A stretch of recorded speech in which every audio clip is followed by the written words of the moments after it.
कि इसकी गहनता से जांच होनी चाहिए, कोई नकली दवाई या नकली सिरप का इस्तेमाल ना हो। वो इतने बड़े लोग इन्वॉल्व हैं कि उन तक कई बार हाथ नहीं पहुंचते। प्रधानमंत्री जी के संसदीय क्षेत्र से जिसका नाम शुभम जायसवाल चला गया दुबई, टाटा करके बोलते हैं, उनका नाम जैसे सामने आया तो पता चला ये व्यापार, ये भ्रष्टाचार की जड़ें बहुत नजदीकी से सत्ता संरक्षित लोगों के पास हैं। क्या माननीय सरकार ये कहेगी, ये बताएगी कि ऐसे लोगों के खिलाफ एनडीपीएस के तहत, गैंगस्टर के तहत माननीय सरकार बुलडोजर में माहिर है, लेकिन बुलडोजर पता नहीं कहां चला गया, ड्राइवर सो गया या कोडिंग पीकर नशे में है, चाबी पता नहीं कहां खो गई। हजारों करोड़ का जिसने महल बना रखा है, सरकार बताएगी क्या जिनके सैंपल फेल हुए हैं, ये आपकी प्रयोगशालाओं में जो आगरा में दवाई पकड़ी गई, मेरठ में दवाई पकड़ी गई, उनके सैंपल जब पोतते हैं प्रयोगशाला में, सैंपल बदलवा कर वो माफिया, बदलवा कर माफिया वो बरी हो जाता। मान्यवर, जैसे ही दवाइयों का विषय आता है, दवाई सब जहन में आता है, तो हमारी और सबकी जिंदगी से जुड़ा हुआ प्रश्न आ जाता है। जैसे ही हम लोग देखते हैं, हमारा शायद ही परिवार का कोई सदस्य ऐसा होगा जो कभी ना कभी दवाई ना खाया।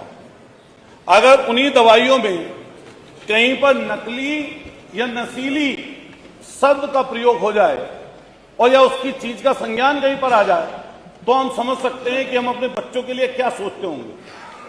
अभी कुछ दिन पहले जो महत्वपूर्ण विषय इस समय पर चल रहा है, सिरप का, हमारे बराबर के प्रदेश मध्य प्रदेश, हमारे बराबर के प्रदेश राजस्थान, वहां से एक जहरीले सिरप जिसमें किसी साल्ट की मात्रा ज्यादा हो जाने के कारण या किसी भी अन्य बात के हो जाने के कारण वहां पर बच्चों की मृत्यु हुई, लेकिन उसका असर हमारे यहां पर भी पड़ा।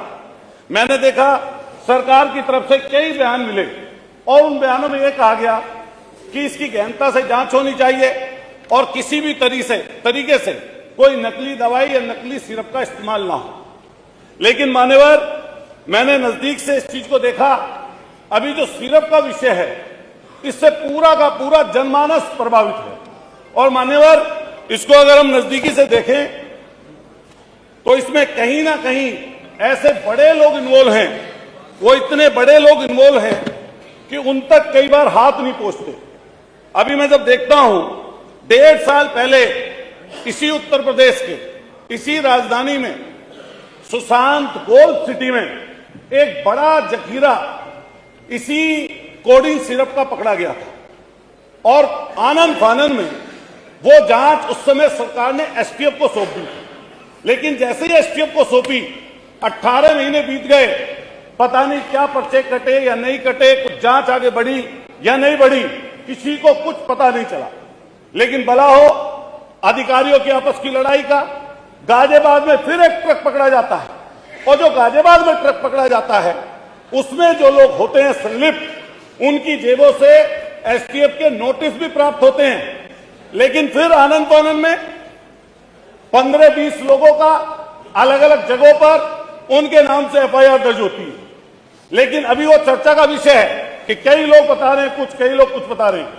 लेकिन प्रधानमंत्री जी के संसदीय क्षेत्र से जिसका नाम शुभम जायसवाल चला गया दुबई, जिसका नाम वहां पर टाटा करके बोलते हैं, उनका नाम जैसे सामने आया तो पता चला ये व्यापार, ये भ्रष्टाचार की जड़ें बहुत नजदीकी से सत्ता संरक्षित लोगों के पास हैं।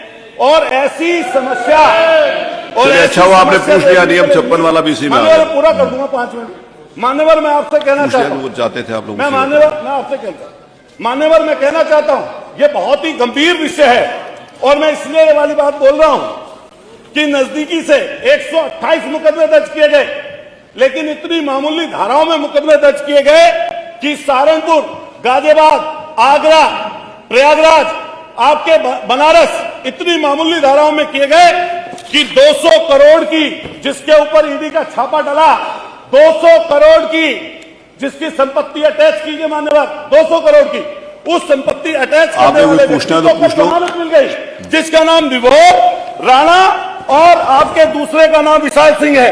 मान्यवर, मैं पूछना चाहता हूं सरकार से कि बराबर के प्रदेश में एनडीपीएस के तहत ऐसे माफियाओं के खिलाफ 10-10 साल की सजा का प्रावधान कराकर एनडीपीएस में बंद किया गया है।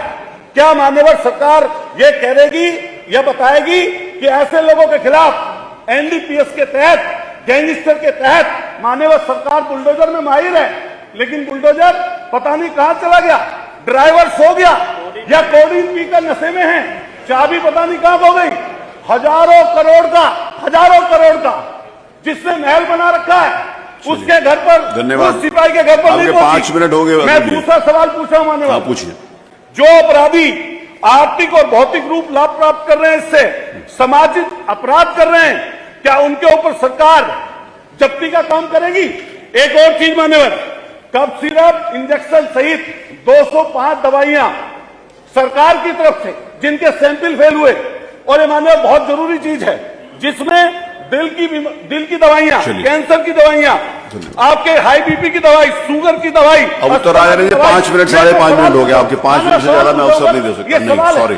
संक्रमण की दवाई, आई कांट डू दैट। पेट का सूजन, पेट के कीड़े, अमोनिया, 205 दवाई। आपका कोई प्रश्न हो तो कर लीजिए, भाषण हो तो खत्म कर लीजिए। जिनके सैंपल फेल होते हैं, अतुल प्रधान जी कोई प्रश्न हो तो कर लीजिए, भाषण हो तो नहीं। 6 मिनट में 5 मिनट से ज्यादा नहीं दे सकता, नहीं दे सकता मैं। आप पूछिए, अपने टाइम बताएगी क्या जिनके सैंपल फेल हुए हैं, ये आपकी प्रयोगशालाओं में, जो आगरा में दवाई पकड़ी गई, मेरठ में दवाई पकड़ी गई, उनके सैंपल जब पोतते हैं प्रयोगशाला में, सैंपल बदलवा कर वो माफिया, चलिए इनका माइक बंद कर दिया, बदलवा कर माफिया वो बरी हो जाता। चलिए मंत्री जी जवाब दो। कौन देगा जवाब? आयुष मंत्री जी। हो गया, उत्तर आ जाने उत्तर आ जाने दीजिए। बैठिए प्लीज, बैठिए। दस्तक की आपसे गुजारिश है कि अगर इसको बचाना चाहते हैं तो नेशनल दस्तक को सब्सक्राइब करने के लिए रेड कलर के सब्सक्राइब बटन को दबाएं, फिर बेल आइकन की घंटी दबाएं। नेशनल दस्तक को बचाने के लिए बहुत जरूरी है कि हर खबर को शेयर करें, लाइक करें, कमेंट जरूर करें।